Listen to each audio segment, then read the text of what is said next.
Satan nous présente son programme sous le thème de la paix mondiale, avec ses nombreux vendus à sa cause, alors que ce nouveau monde plongera la planète dans une ère de grande illusion, d'immoralité et de péché. La création des Nations Unies en 1948, annoncée prophétiquement dans la parole de Dieu, avait pour but de mettre en place la dernière guerre contre le Créateur et son oint, et de conquérir cette planète sous un nouveau modèle de barbarie satanique.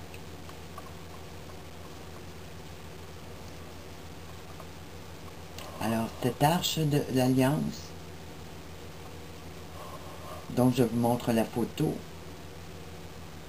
est celle que Dieu a donnée au peuple juif. Et toutes les nations, sous la nouvelle alliance, sont encouragées aussi à suivre les lois de Dieu, à marcher selon l'alliance divine.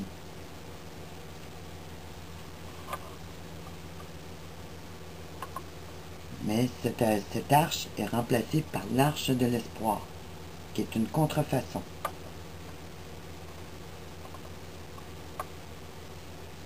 Avec la visite du pape François, nous pouvons voir un vent de grands changements qui prendra place, non seulement pour ce qui concerne Jérusalem, mais pour toutes les nations du monde.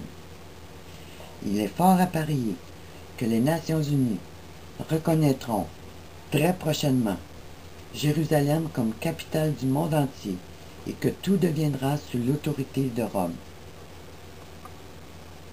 Puis ça, c'est des choses que des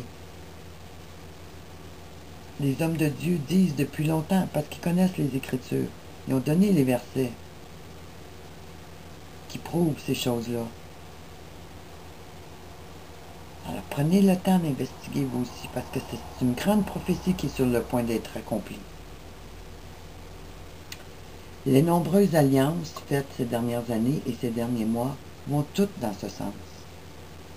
Dans les derniers jours, un article sur Zénith est sorti. May Jerusalem be the capital of the world?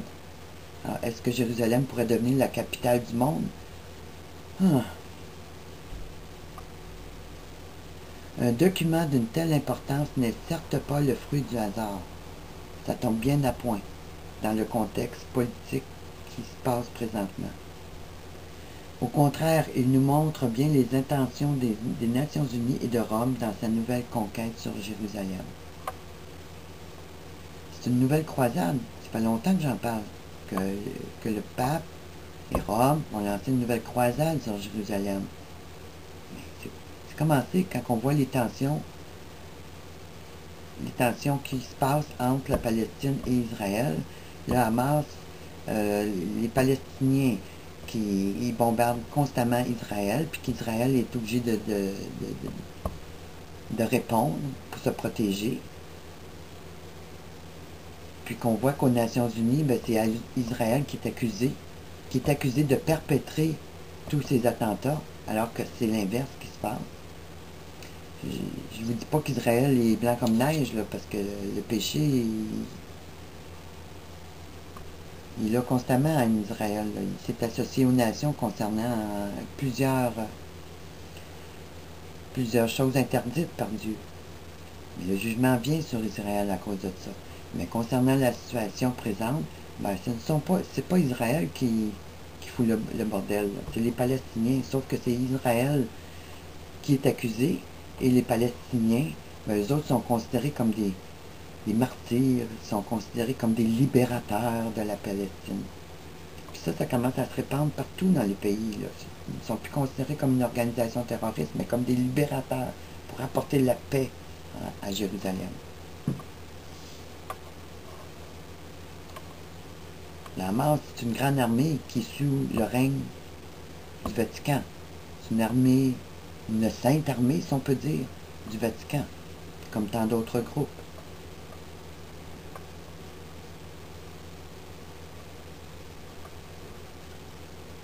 Alors, au contraire, il nous montre bien les intentions des Nations Unies et de Rome dans sa nouvelle conquête sur Jérusalem. À la fin de l'article présent, on dit « Nous espérons qu'il viendra visiter la Syrie pour célébrer sa victoire et sa paix. Ça, c'est très important comme commentaire.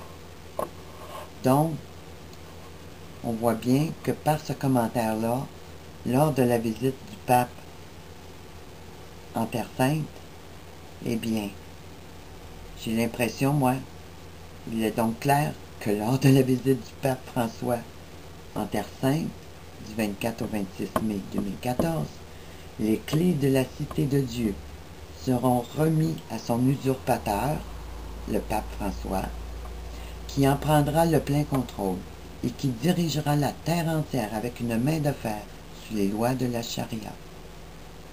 Vous ne croyez pas? Regardez ce qui se passe. C'est ça qui se met en place.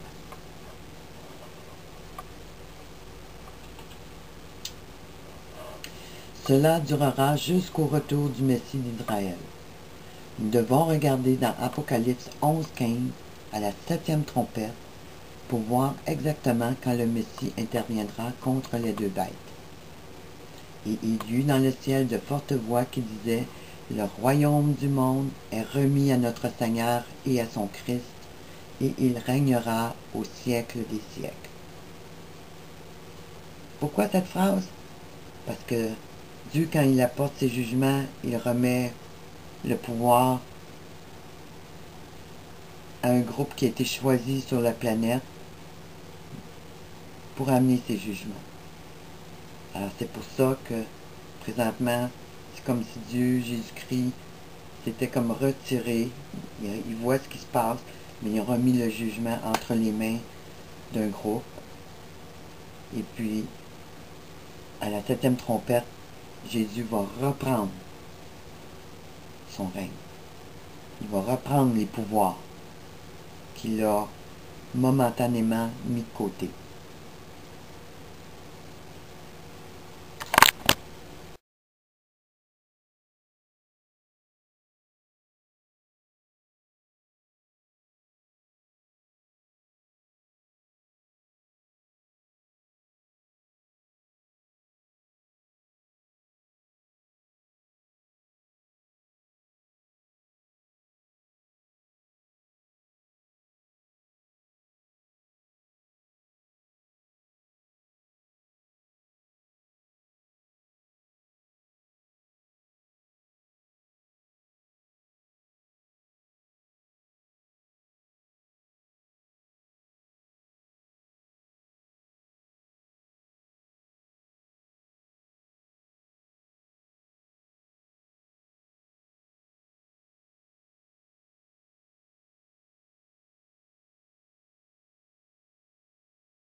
Alors prenez le temps d'investiguer vous aussi, parce que c'est une grande prophétie qui est sur le point d'être accomplie.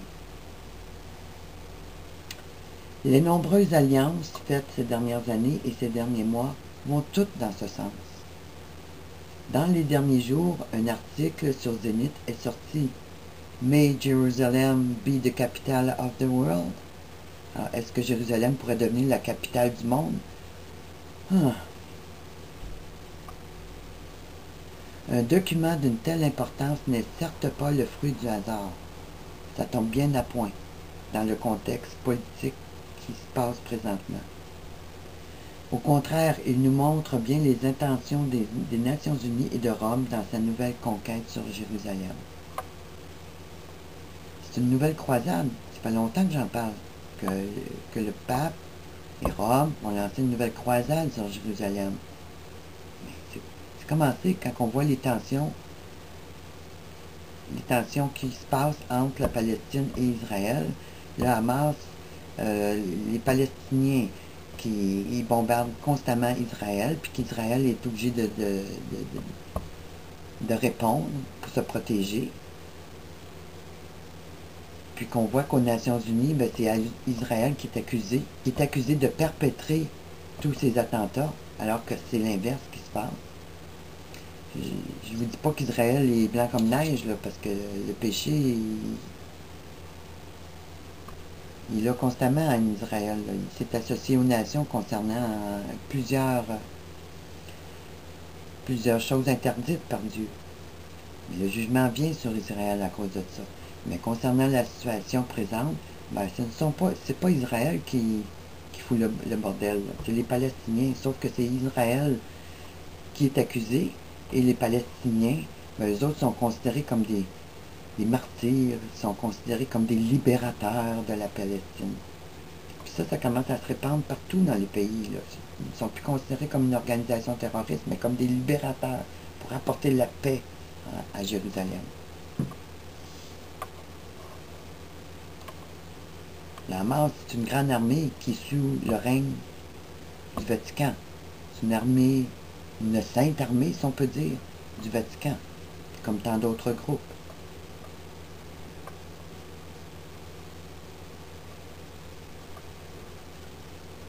Alors, au contraire, il nous montre bien les intentions des Nations Unies et de Rome dans sa nouvelle conquête sur Jérusalem. À la fin de l'article présent, on dit « Nous espérons qu'il viendra visiter la Syrie pour célébrer sa victoire et sa paix. » Ça, c'est très important comme commentaire.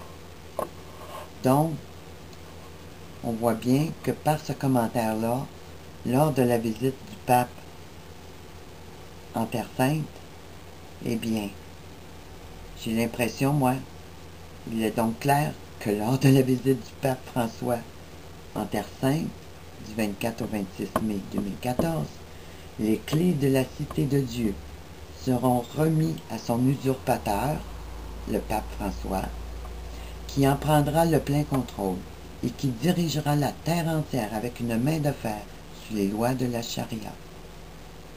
Vous ne croyez pas? Regardez ce qui se passe. C'est ça qui se met en place.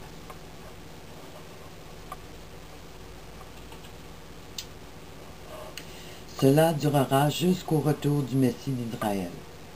Nous devons regarder dans Apocalypse 11:15 à la 7e trompette pour voir exactement quand le Messie interviendra contre les deux bêtes.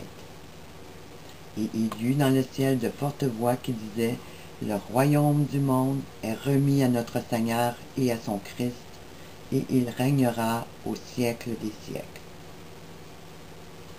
Pourquoi cette phrase? Parce que Dieu, quand il apporte ses jugements, il remet le pouvoir à un groupe qui a été choisi sur la planète pour amener ses jugements. Alors c'est pour ça que présentement, c'est comme si Dieu, Jésus-Christ, s'était comme retiré. Il voit ce qui se passe, mais il a remis le jugement entre les mains d'un groupe. Et puis, à la 7e trompette, Jésus va reprendre son règne. Il va reprendre les pouvoirs qu'il a momentanément mis de côté.